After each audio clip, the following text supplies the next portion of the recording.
Here we are back with the 76 C10. Here I started taking some paints off, so we'll see how it goes.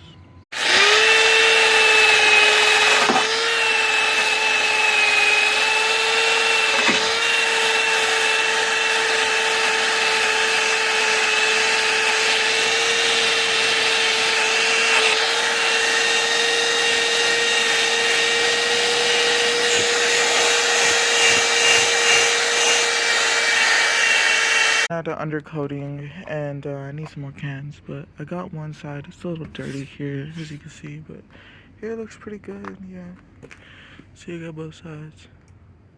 Didn't get the leaf springs, but I got it all the way to the back, but not the bumper yet. And I even went as far as cleaning out the insides, undercoating it.